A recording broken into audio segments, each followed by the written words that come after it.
अस्सलामुअलैकुम दो पाव मचांग फक्तंग हराव पाव अंखक लेरे दो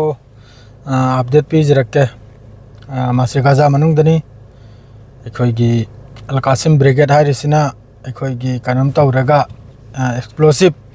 थमलेगा मरकाबा तेंग मना अमखक्ता अखोइगी मदरेडी डेटोनेट सी बटन से माना दबाई बनी अदो सोमदो लाउसु लाउरी आरबीना नमलो नमलो नमलो है अखोइगी कनम दो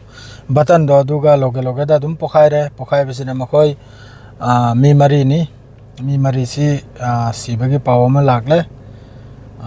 पाव बाइब दी कनो इजराइल की तरफ ते दु सी रे हाइदोर हमने करे दे दु पुमचाई चाई खरमनी मखोइगी मी मरी तो मी मंगा दु सोहौदरे अमना बु खजितंग लापने लै अदुम तौदना होजे गजा मनुंग सिरा मफम दे पूरा मफम खुदिंग दा होजिक लांग तनी लांग हाइबदी अखोइगी अदुम मफम दे आईडीएफ मदरेदी हमास अदरेदी अल कासिम अल कुद्दूस सीना तुम मफम चिरे चाइथुक तने यूनिट मचा सी सेम लेगा लोइने लुमनना लैरे अदुगा होजिक कम तरेबदे लुमनना लेरगा आईडीएफ की फोर्स लाको मखैसी अमम ता होजिक लौथ्रिबने अमम ता लौथबसिना करिमोंग हाबदे ओंथोकना कन्ना हाबदु हेवी फायरिंग नि तौरजे मोय मथक्ता मखोइसी जसा थांगनब मफम दा दुना होजिक आईडीएफ सी करम तौसी करम चासीगी मखोइसो करमता मथौ मरम से नाइद्रे अदो होजिकी वीडियो सी ngarang do video do adum kanundre lakhramni yakhogi whatsapp ta lakhramni hojiकी markawa teng kai pokhai bogise asi mi mari ni makhoi mi mari si soidumaki siramanim ni kare di aduk yamna aduk chawna explosive orega mi mari si hingbagi kunoma sida kanum leitraba asa leitraba loi khramni hoi mari do adu idf ki tarafta gi accepted ti tawraktre hoji pawba do soidumaki horelyo da adum soidumaki tawrani subsoi soidramni adu aduni hojiki madredi somno gaza manung chira cha taksi jamna wadana adredi makhoi hojik UNRWA hebra adu kasu yam kanna hojik wasi mohoi topic si taunari kanum to bugise adredi americana soyari athu da gaza manung da kanum to haina aikoi ga cha thak aids ama masi athu da kanum to haina madredi nahal yahya sinwaraina sikhriba hamas ki leader do Israel की तरफ से report लाई हलमा की अखोगी dead body से कनम तब कांदा नुमित हुमनीदगी चरा हेलेगा लान से तौनमने यामना नुंगाइते अदो आईडीएफ नदी यामना दाबी तवे अखोइना अचा थकपी मखैसे लोइना हमास की मीना लवजल खोचल लेगा लोइना मखोइसु चारमने अदु नहलगी यहया सिनवारसीगी सीबगी मतंग सिदगी हजिकी आईडीएफ की मागे कनमसी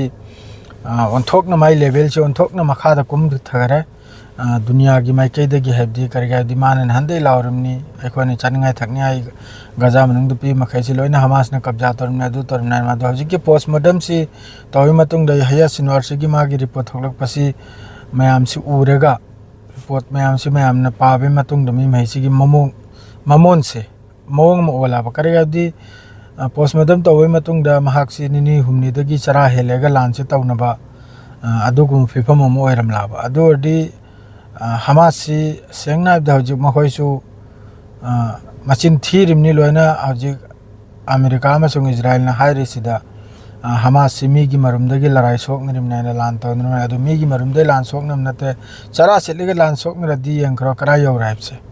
आदि पब्लिक मयाम दो हंचाना बायना मखोय हंचरा सितोगा लांचे तौननम नाबा तो अदुम तौदना होजे गजा मनुंग सिदसु अदुम लांचे मखोय ngамद्रे सोमदा माद्रेदी हिजबुल्लाह दसु मखोय लांचे ngамद्रे अदु मयाम ना खंगे दुनी असुम तौदना होजे हमास सि लोइन एक्टिव ओइखरा द्रेदी नुंगाइबो पावनबु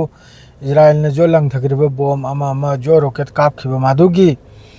खुचु खुलाय पोखाय होदबा अद्रेदी अदुगी खुचु खुलाय अदुगी द यावरिबो बारूद अद्रु यावरिबो पोचैदो अदुना सेमेगा नै होजिक आईडीएफ की मथक लान तारिसे हमास अमसुंग अदु कम से कम सांगना लान से तौनबगी खुचु खुलाय से मक्का हमास के मखुत लाखरे सुन असाइगी इजराइल ने लंग थगरिबा खुचु खुलाय मयाम से सीना अदुम सीजन रमनि मोय मथक अद्रेदी इजराइल की ट्रेनिंग से वांग हाइबी मखोगी वासिना करेना आइबदा मोय मिसी फाबे यादे आईडीएफ की फोर्स सी फाल भी यादे मोय फास्ट ट्रेनिंग ने दो फागिबता रदी मखोय नहारिबा मी म फागिबता दी अदुगी महत फिलिस्तीन चाम चनी थादोक मथौ ताइसिनी आर्मी में फाग्रदी IDF की अदुना फाहनदबी मसा हिंगनबा हाबदा करी मौंगना मसा से हिंगबैदमक्ता मखोय खुचु खुलाई से लोइन लंगथोकलम याबा मसा खाली ते चेल खयाबा जसाम द मासी फासी निब मौंग उब तारगदी मा मसा से यांगने चेल खिनाबा अदुगुम लंगथोकलम खुचु खुलाई दु अदुसु लोइना हमास अमसुंग अल कासिम अमसुंग अल कुदुस माहि महिने लोइन सीजन रबनी आमनबो हिजबुल्लाह ना सो अदुम सीजन रबनी मखोय खुचु खुलाई दो अदुनी वादो अदुना मखोय द खुचु खुलाई वात पनते मखोय की खुचु खुलाई ना मखोय बु हलमनी होजिक सेंगना हबदे अदु होजिकती याम साथीना लैबे खुचु खुलाई पावम फंगी हमास अमसुंग अल कासिम अमद याम चावना खुचु खुलाई से मखोयना खोमजलबगी पावम फंगी गाजा मनुंगदगी मखोयना लंगथगिबा बॉम अमा अमा सिगी बारूद तुरुद मयाम से अदुनी होजिकी पाव हाइबु अदु अदुम नाप नाप नाप लैरगा अदुम अपडेट से मचा मचा तौजरकते तो नहिगिदि सिरे लोजरे अस्सलाम वालेकुम।